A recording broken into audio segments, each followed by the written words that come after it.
Welcome to the Crazy Cool Family Podcast with Don and Suzanne Manning. A podcast where we share with you great insights about everything family from over 30 years of parenting 7 kids and over a decade of equipping parents through our Crazy Cool Family ministry. So let us inspire and equip you to build your best family.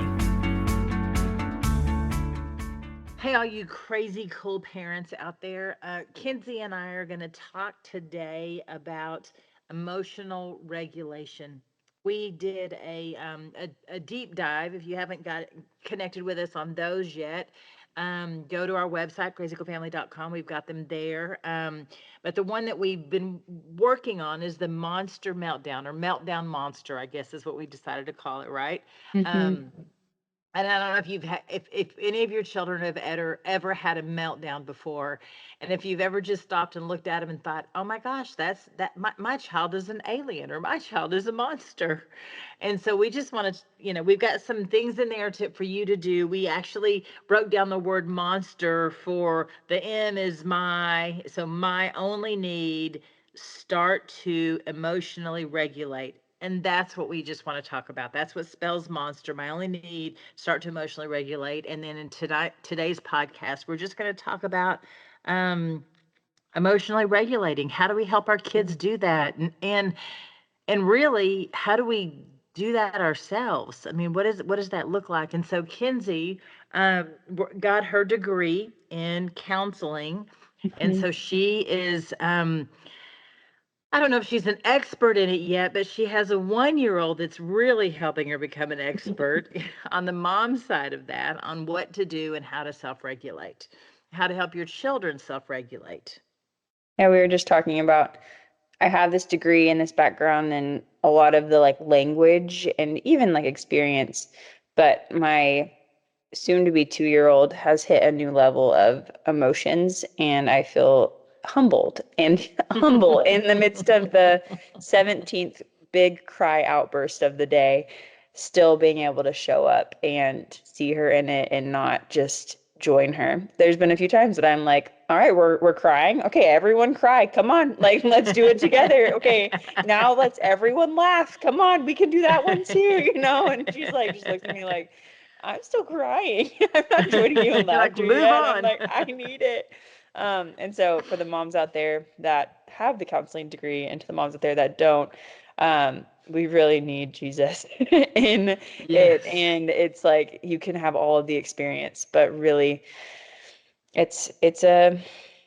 there's some hard days, and it's okay to get to the end of the day and be like, I am emotionally tapped out because of the monster that I've been trying to tame and harness for the last however many years.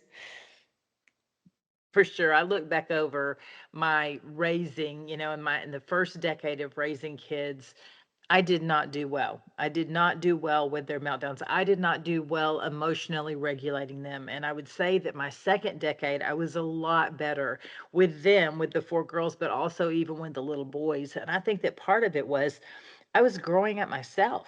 I was in my early 20s, and I've said this so many times that when Macy would throw a fit, I would just match her pitch. I would match her fit completely. And Kenzie, you talk a little bit about that, matching pitch. What exactly does that mean?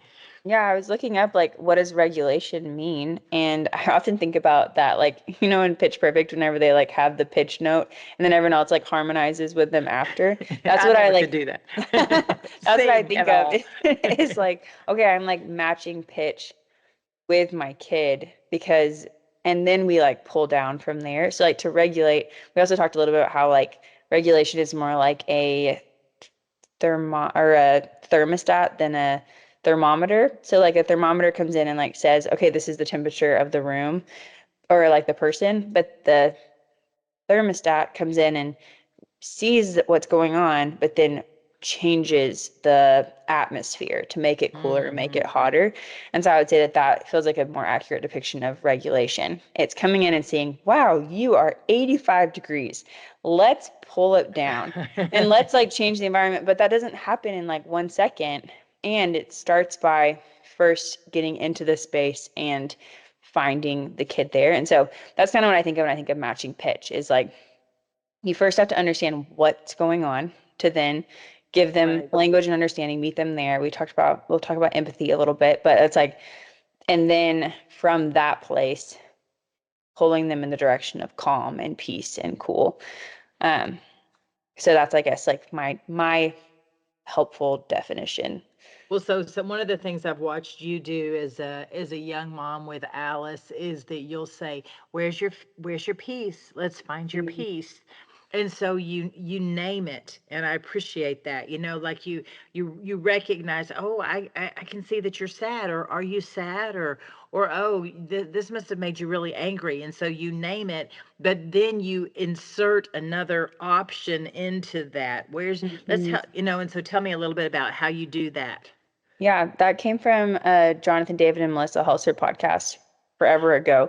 As they talked about that, they were like, she was driving in the car with them and they were having this huge outburst, and she was like, the Holy Spirit, he's gone. Like, there's no peace in the car. Where did he go? And they were like, we don't know. Like, it's not here. And they were like, she's like, okay, like, let's ask him. Let's find our peace. Like, let's ask the Holy Spirit to come back and bring peace, because that's what he does. That's who he is. And so it kind of comes from that, is like, oh, like, I'm not feeling peaceful right now. I carry peace inside of me, and you choose peace. Like, we choose peace. Let's like figure out what happened. And I think that that's like my desire, is the default is peace. The default is calm, because we have the Holy Spirit and because we have Jesus. And so when we're taken away from that, something's off. Something's like, Yeah. and so then acknowledging, one, we are away from peace. So what caused us to get there? And two, how much of your heart and life is default peace? Or are you default anxious, default worried, default needing to control? And if that's your tendency, then I would say maybe talk to God about that and bring it to him and be like, okay, where is this coming from? Why, like, am I an anxious mom? Am I a mad mom? Or am I a peaceful mom? Mhm. And no shame in that. I lean more towards anger. So I like have more of an angry mom response when I do get frustrated and taken away from peace. But that's kind of where that came from and comes from, Right. is I want our house to be peaceful. And whenever you're big screaming and using, which that's another thing I've been doing with my 2-year-old, soon to be 2-year-old, is you are learning how to use your voice and you're learning how to like have language. So I'm just consistently wanting to value the words and the sounds coming out of her mouth, because that's all she has access to communicating what she wants. Right. And but then shaping that to be a more helpful, peaceful thing to hear, instead of a huge emotional outburst. Yeah, exactly. And I think that just to one of the things that we were kind of talking about is that as moms, when we're being presented with this meltdown mess, the only thing that we really can't control is ourselves. Mhm. We might can control some of what's happening with the environment. We might can control the kid a little bit by picking them up and holding them, but reality is the main thing that we can control is our reaction and how Mhm. we respond. If we are going to lash out, what emotion are we going to choose when it comes to facing them and the emotion that they're in? And so I appreciate that you said, well, I'm looking for my peace too, and I cry out to the Holy Spirit. I need you right now, and I think Mhm. that's a must. Parents, moms, you've got to cry out to God to meet you in those moments, because reality is sometimes as moms we are 8 months pregnant, right? Ken's 9 months. Mhm. We're tired, we're hungry, we're hot, we're feeling all the things that the child is feeling too, all the physical, the Mhm. external too. It's just we're older, we have more experience, we should have self-control. And Mhm. so as the parent, it's our job to be in charge of ourselves, and what are we going to present to our child, because what we're even saying here is emotionally regulating. We got to start with ourselves. We've got to Mhm. start. So how do we do that with ourselves? Well, one of the main things is to name what you're feeling. Like you said, you go Mhm. to anger. That was me too. I would definitely go to anger first, and to know that, okay, I'm mad. Why am I mad about this? I'm mad because the child's not obeying.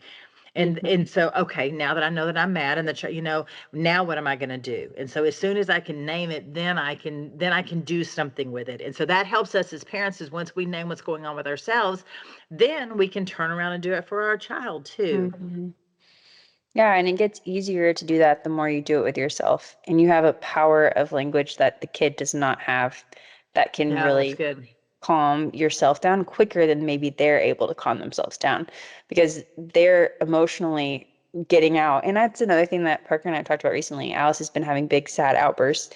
And I'm like, I'm just so thankful that she's being honest in her expression because that is Yeah. so rare in our society and in places we just shut it up. We say, stop, like figure it out, don't cry, and it's like, You're I'm just, throwing a fit. Fits are the pits. Stop yes, right now. Yeah. and allow yourself to be like, wow, they're being honest. They're being as honest as they can be. I want to continue to foster honesty, but maybe we could do it a different way. Like maybe if they're like Yeah. able to do that without screaming and throwing the biggest fit ever. And but sometimes we do that. Like, it's like, oh, when was the last time I was actually honest in my emotional expression? And sometimes that looks messy. And so, yeah, that's like maybe a twist for a parent out there that's Yeah, like that's good. seeing their emotional outburst as like personal or something that like is offensive to you. It's like, well, actually, no, it's just them being honest and trying to figure out how to do that. So let's give them some language. Let's give them some words or outlets to put their energy. I love that. And I want to tap into what you said is that when we as parents can understand what's happening with the child, that they're just being honest. Like I love that. And something else is too is knowing that they are not born to manage their emotions. They don't regulate that. We were talking about how in utero, their environment is fully and completely controlled. And then they come out fully and completely dependent on us to control everything. And so initially, that's all they know. And so we have to regulate them. The mama that puts the baby in the crib and lets it cry, cry, cry, cry, cry, she doesn't understand that the baby cannot regulate. And the only reason the baby stops crying is because the baby's exhausted. And so to understand, you just carry that to the next age level and the next age level. They're not capable of regulating until they're taught. And who gets to do Mhm. that but us, the mamas and the daddies? Mhm. We're the ones that get to come along beside them in their full and complete honesty of their expression of their emotions and Mhm. help them do it so that it's in a self-controlled manner, a respectful manner, or a healthy manner, or a peaceful manner, Mhm. Or a socially acceptable manner. or socially. You Yeah. can't throw things across the room and break the window. Yeah. And that brings up a good point is like whenever a baby comes into the world, the first 3 months of their life, it's called the fourth trimester because they think that they're still inside of the mom. Like they're still Right. getting all of their emotional dependent needs, physical needs met by the mom. But that's not how it's supposed to be when they're 18. Like you gotta get them gone. Like you can't. And so learning, okay, developmentally, where are they at in their growth towards independence and being able to self-regulate their own emotions. And it feels like a really interesting thing that God designed it for them to come out being so dependent to then go towards independence. And I think that's Yeah. something I love is like that it's self-control. It's not meant to be others' control. And that hits on what we're talking about is like you have to emotionally regulate yourself when your baby is screaming their head off. They are not going to emotionally regulate you. You have to come in with peace and calm and self-control, and then they will match that pitch. And so that's even the other thing is like you as the parent Yeah. are meant to have the pitch set. You are the pitch setter. And if Yeah. all of your kids are having the pitch setters, then which they do, they sometimes affect the environment, but like you are ultimately the one that brings them back down. And that's why the parent is meant to be the one that emotionally regulates their kids, is because that's your job. That's what you have the power to do as the parent. Yeah, I remember so many times, like we would have a bad day, and Don would come home and he would be like, "Oh, what happened?" And I could go through and I could blame it on each and every one of the children, but the reality was it was me. Mm, I mean, and if you were to present the exact same situation the next day, but I was calm, cool, and collected, then it didn't matter what the kids brought to me. It was mhm, going to be a great day because the adult in charge, the me, mhm. the mom, I was. healthy. I Mm-hmm. chose to be self-regulated. I chose self-control. I cried out to Jesus. I apologized when I messed up. I did Mm-hmm. the things that it takes,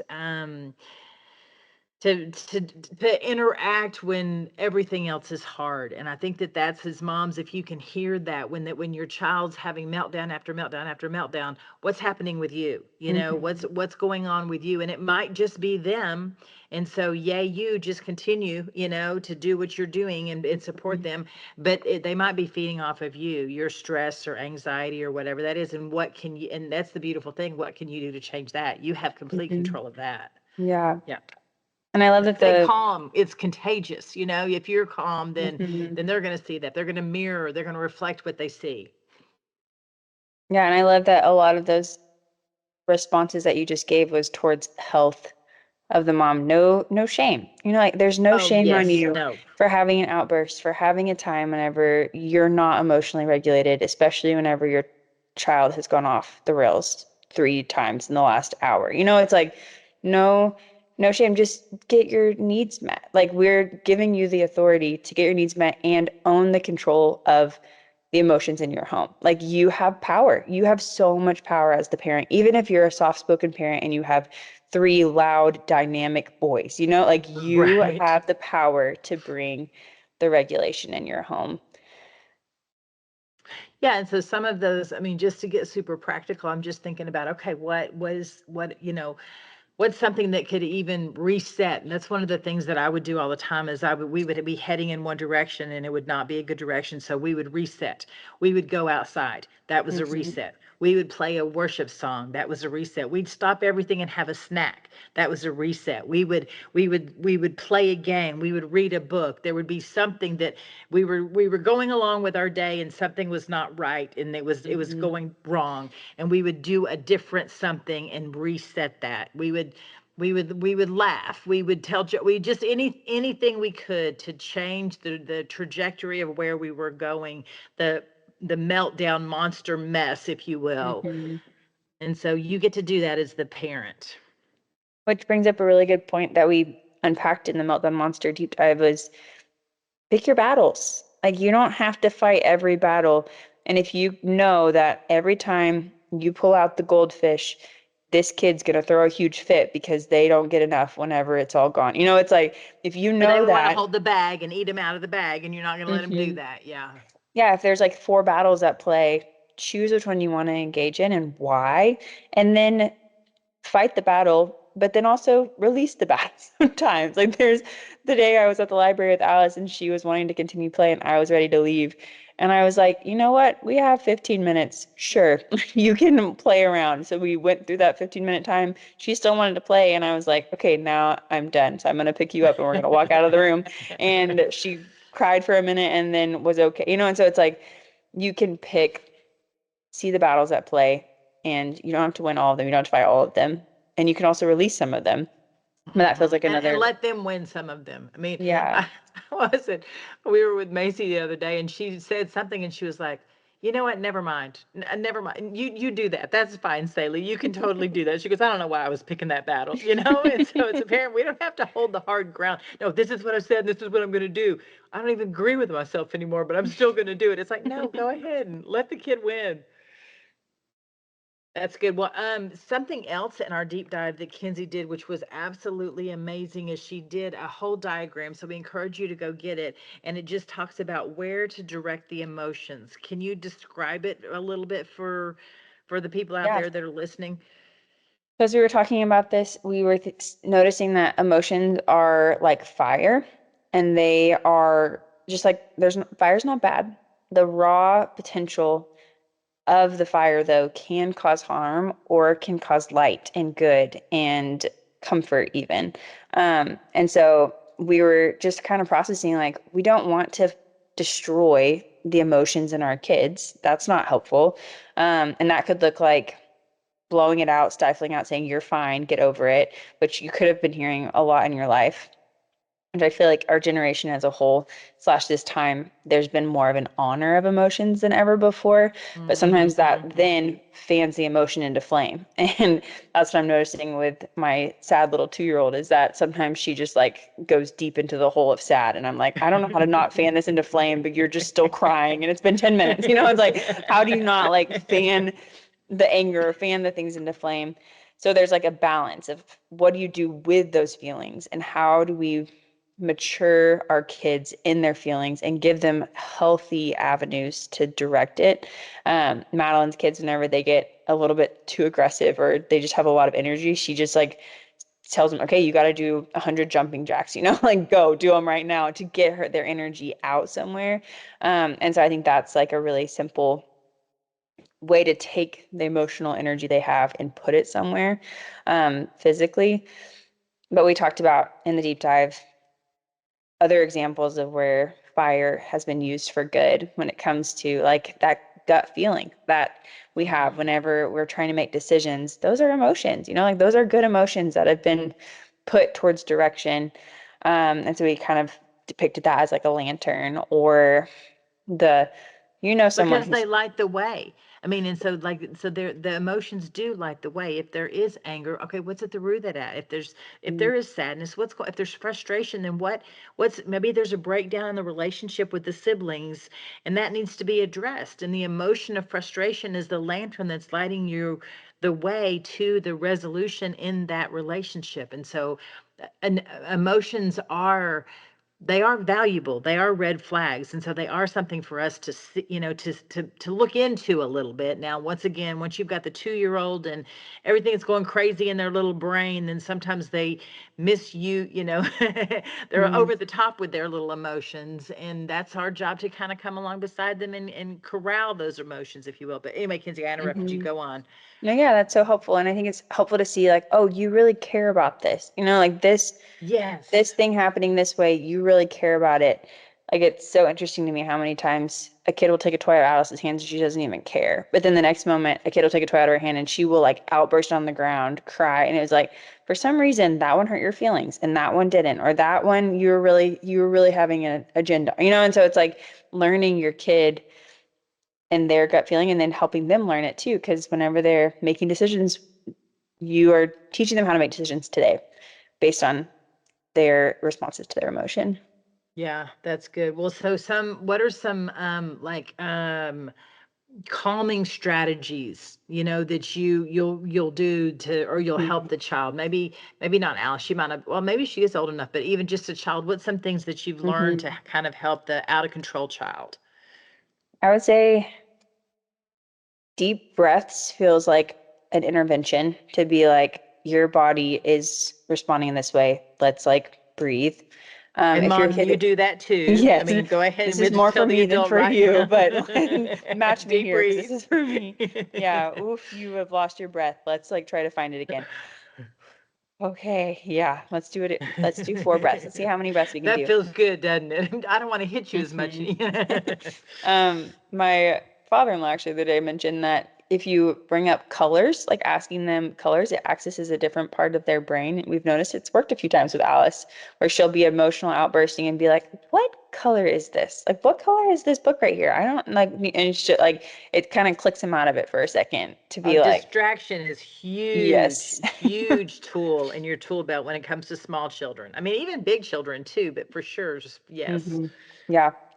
But I would say like in the midst of a huge emotional outburst, I think the first thing is like, I often say is I'm like, whoa, like I recognize that they're having a big emotional outburst. Like sometimes that feels like no duh, but being like, wow, like I said, like you said earlier that I do to Alice, I'm like, wow, you're really upset about this. Like if you don't know if they're sad, mad, or whatever, upset feels like a good, and even like coming in with like, oh, I noticed that you're sad. Like I noticed that, which we talked about, the word affect, AFFECT, is the ability to recognize when someone changes from one emotion to another emotion.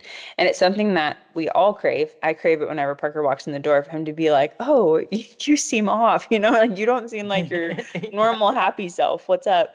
But our kids really crave it, and they crave for us to be able to see what what's going on. And so recognizing that and saying like, oh, I've noticed that you are not in a good mood, right? Or like you are Yeah. not getting your way. Whatever you're seeing that both of you could be seeing, but they don't have the language for it, is one of the ways to help take a first step in going towards regulation. And then what are you going to say? Well, I was going to say that something that came to mind as you were talking is a something like if like Cruz Molly's little boy sleeps with a little small blanket, and Mm-hmm. so to get that if he's having a breakdown, or a passy, if they're a little bit younger, just or a stuffed animal, something that they already use to regulate themselves, to go to sleep or something like that, to have access to that, because Mm-hmm. then it triggers their little brain. Oh, I need to regulate. I'm a little Mm-hmm. bit out. I'm out of control, or I'm off. And then this right here is going to help me. Like Alice will, she'll rub her little neck. And Mm-hmm. that's one of the things she does to regulate herself. That wasn't something you taught her. You didn't say, "Here, rub your Mm-hmm. neck, Alice." She just found that. And so, I think that's one of the things you can do to help your kids and to calm down in moments. What else? Yeah, I think another thing you can do is like giving them, it feels hard to like equip them with anything in a high intensity moment. And so Right. I would recommend not trying to lecture, trying to Mm, be heard, trying to like let them, I don't know, like just don't get in the way. But also that's good. affect the space. Like like your air conditioning hopefully is not getting in the way, but you are feeling the effects of it. And I think that's one of the hardest parts as parents is it's like you're wanting to just like get in and control or get in and stop it or even like I've been noticing a lot of myself whenever Alice makes a sound I don't like, getting onto her for the sound, and I'm like, I don't think this is like a behavioral. I don't want to focus on the bad behavior. I want to focus on equipping you with a good behavior. Yeah, And that's so good. reframing, okay, you are having an emotional outburst, you're making a terrible sound. It's so bad for everyone in the space. Maybe stop focusing on the sound and start focusing on the kid, if that makes sense. And Well, yeah. seeing, Go no, go ahead. ahead. Well, I was just going to say, in the just along with that, and so they make the bad sound. Um, the time to teach them about a good sound and a bad sound is not in the moment. It's after the moment Mm-hmm. when they're teachable. And the same thing with the meltdown. Don't even try to say, well, you can't have that toy because it's, you're not old enough for it. It's your brother's toy and it's their favorite toy, whatever. You can't have the whole bag of, goldfish, Mm-hmm. because when you do, the second that you do that, they're gone. They don't have any Mm-hmm. reasoning whatsoever. They cannot, they literally cannot receive anything else because they're so overwhelmed. It's almost like their cup is overflowing with emotion. And so Mm-hmm. you're and us mamas are over there trying to pour more into it, more Mm-hmm. knowledge, more wisdom, more information, more, understanding. And they're like, I can't handle one more bit. I'm overflowing. Mm-hmm. And so go ahead and let them overflow, meet them in the overflow, let them know, I see you, I understand you, and even giving them permission. Do you, I remember, I think it was Michael, because he's such an internal processor. I remember when he was a little boy saying, do you need to go around the corner and get yourself together? Do you need a minute to, and he would just march around the corner and just take a minute, And Mm-hmm. so maybe your child needs that in the moment. They need to be not dismissed. I mean, guess if you want to dismiss them, go to your room and get yourself Mm-hmm. together. But I like it if you're much more respectful. I can see that you're really out of control. Why don't you take a minute and go to your room? Because a punishment on top of the overflow, you're being sent away, and I just think Mm-hmm. that that's not beneficial either. They need to know, I see you, I understand you're out of control. I want to, I'm here for you. Mm-hmm. Yeah. So Yeah. But I think that's noticing their physical body is not regulated. And the fight, flee, like there's been a threat in their system. And that's what's coming up is they're yeah. fighting, they're flighting, they're freezing, they're like whatever their response is coming up in their emotional response. And so when someone's afraid, if there's a lion in a room, you're not trying to be like, this is why you shouldn't be scared. It's like, no, there's a threat. There's something that's been like that's made them get to where they are. And so sitting them like you're wanting to bring them back to peace, bring them back to clarity, bringing them back to perspective. And so helping them, if going away, like giving them options is another one that we talked about, is like, okay, hey, you can't hit your sister whenever she takes away your toy from you. You can find her a new one or replace it with it's like giving them Right. options Right. is also maybe another thing you can do in that moment if they are affecting people around them and they're not just like emotionally outbursting for no reason. And saying like, oh, and that's what we do a lot in counseling, is if a kid's like hitting you, you say, hey, I'm actually not for hitting, but you can hit this pillow. Or, hey, Yeah. this room is actually not for screaming in, but you can scream into this pillow if you want to. It's like allowing them to still work through that behavior, but putting it in an appropriate space, is a way to also direct the energy, direct the flame into a different place than the unhealthy place that it's been going to. Yeah, so I remember it was enlightening. I had a friend tell me once that emotion needs motion. And so Mhm. it's got to do, you've got to do something with it. You've got to feel it. I mean, and I remember for so many, because I am an emotional person. I carry a lot Mhm. of emotion. It's there. And I had a father who was very emotional, but had trained himself not to be, and he didn't want me to be either. And so anytime there was emotion, he'd be like, "Don't do that. Be Mhm. brave, be strong, be, whatever." And so I've had, I don't know that it's necessarily childhood trauma, but I've had a weird relationship with emotions. Um, Mhm. and when she had told me when she told me that emotions need motion, that has helped me so much, because when I feel Mhm. sadness, I'm like, I'm going to let the tears have motion, I'm going to let them Mhm. cry. I'm going to let them fall. And it's shocking how much better I feel. I only cry for a minute, or two, or Mhm. whatever that is. And so just imagine our we little people that are in our lives, this Mhm. big giant motion comes over them, and we are demanding them to have self-control, or we're wanting them Mhm. to act like a big person, and Yeah.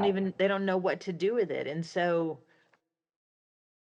you meet them where they are, you let them see that, you let that emotion flow through. And I love what you said, that you give them an outlet for it, whether it's a Mhm. pillow, or you close the door, or you leave the room, or you hug the stuffed animal, or you find the soft cuddly thing, whatever it is, but you do something with that motion. Mhm. Mom, how did you like come in and meet us, see us as little people in our places that we were, and allow us to have our own emotions, if that makes sense? Like, what was that like for you to like emotionally connect with us? Yeah, I think that I think probably all moms have it, but I have this supernatural gift of empathy, and I Mhm. think it's so powerful. And so I think I was able to not just see your emotions, but feel it. I remember one time, Kens, when we were at school, and you Mhm. walked into my office, and you just had this look on your face, and I could feel it. I could feel the Mhm. sadness, and I think that there was frustration in there, and I can't remember if there was a little bit of embarrassment. Something had happened, that like, it Mhm. was a grade that wasn't what you wanted it to be, or or was you'd put a lot of work into something. And I just remember getting up and closing the door and saying, "All right," What and then you happened? just, "All right, tell me what's Mhm. going on," and then you would just burst. And so for me, I think, and if I could tell all parents, is to, if you can understand your kids and meet them where they are through the doorway of empathy, then you're going to feel what they're feeling. You're going to feel that anger, and you're going to feel that sadness, or you're going to feel that. I mean, and it's amazing when you feel the joy, when they're so Mhm. excited and something amazing happens. So when you can join them in what they're feeling, then you can meet them where they are, and you can help them through it in a Mhm. healthy way. Yeah, that makes So sense. And I love the like, that was me when I was 15, 16, 17. yeah. And that came through a history of knowing me, and seeing me as a kid growing up. And I'm curious, like, how did you how did you do that with 7 kids? Like it's one Oh, I thing to missed it have a lot. I missed it a lot. Many, many times I'm like, just go to bed. I just want to go to bed. Don't you want to go to bed? We love too many bed. feelings. I'm feeling too many feelings. Too Go, many go feelings. away. I can't feel your feelings anymore. I can't even feel my own. No, I mean, so that's where, if anything good came out of you guys, it's Jesus in you. It's that if I did anything right, it's that I love Jesus, and somewhere along the way, you guys chose to love Jesus too.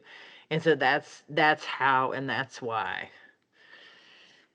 Not so And I much think anything magical that I did. that brings up a good point. It's like, parent, your job is not to be the emotional regulator of your whole family. Your goal is to point them to Jesus, who is the King of Kings, the Prince of Peace, the Lord of Lords, the good comforter, It's because always there, always with them. He Mhm. never leaves them. Yeah. and that's the source of actually, for you and for them and for everyone in your home to actually be able to emotionally regulate is Jesus and the Holy Spirit and the Father, like connecting with them. And so I think that maybe doesn't show up in the exact crazy emotional moment, but it's in the aftermath, and it's reminding them, hey, like you are forgiven, one, for the way that you responded Yeah. because of Jesus. So you don't have to carry shame or embarrassment from your emotional outburst. And two, let's talk to him. Like, let's see what the deeper thing is, and let's invite him in and invite the Holy Spirit, because your emotions are valid, they're good, they're healthy, they're indicators, and we need help to learn how to work through them. That's so good. And we should end on that. But something came to mind as you were talking, and it reminded me of when I was a young mom and I had Macy, and we would go out into public and she would throw a fit and I would be embarrassed and blah, blah, blah, all the things. Um, I was mad at her.